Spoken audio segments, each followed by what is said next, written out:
चलिए एक hypothetical future में चलते हैं। एक व्हाट इफ सिनारियो देखते हैं जो हमारे सोर्स मटेरियल पर बेस्ड है। सोचिए साल 2026 और दुनिया हमेशा के लिए बदलने वाली है। ये सिर्फ एक लाइन नहीं है, इसे एक चेतावनी समझिए, एक आने वाले खतरे की, एक ऐसे कॉन्फ्लिक्ट की बात हो रही है जिसका असर सिर्फ बैटलफील्ड तक नहीं रहेगा, ये हर देश, हर घर तक पहुंचेगा। जरा सोचिए, बस एक पल के लिए इमेजिन कीजिए, कल सुबह नींद खुले और टीवी पर सिर्फ एक ही खबर हो, जंग। और जब बाहर निकलें तो पता चले कि पेट्रोल की कीमत 150 रुपए के पार पहुंच चुकी है। बस यहीं से हमारी ये कहानी शुरू होती है। तो ये सब शुरू कैसे हुआ, ये आग भड़की कैसे? चलिए बिल्कुल शुरुआत में चलते हैं और देखते हैं।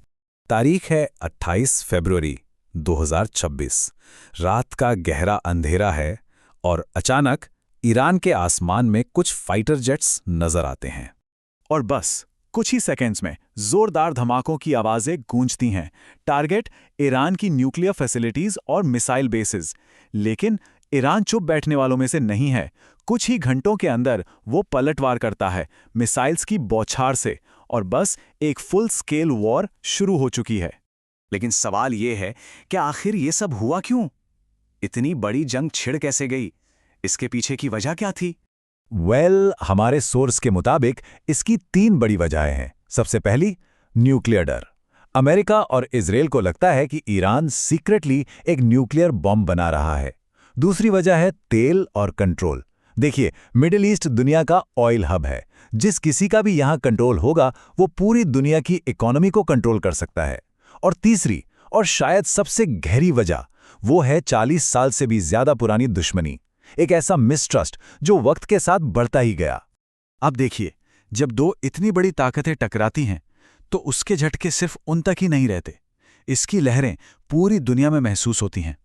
और सबसे पहला असर पड़ता है सबकी इकोनॉमी पर।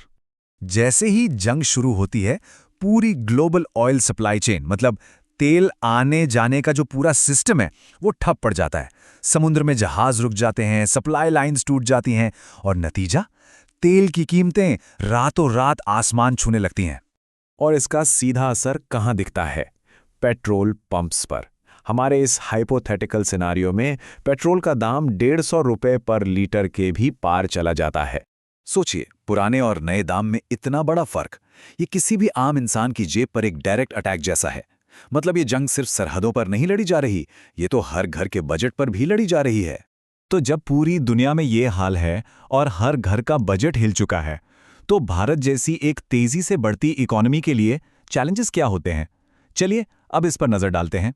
देखिए, भारत अपनी ज़रूरत का ज़्यादातर तेल बाहर से मंगाता है, मतलब इंपोर्ट करता है।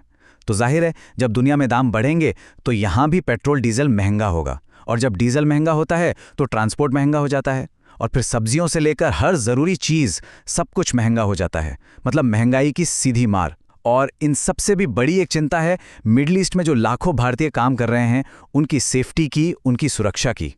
तो ऐसे मुश्किल हालात में भारत का क्या स्टैंड रहता है? हमारे सोर्स के मुताबिक भारत यहाँ एक बहुत ही बैलेंस्ड और स्मार्ट मूव लेता है। वो किसी का साइड नहीं लेता, न ही जंग में शामिल होता है, बल्कि वो डिप्लोमेसी का रास्ता अपनाता है।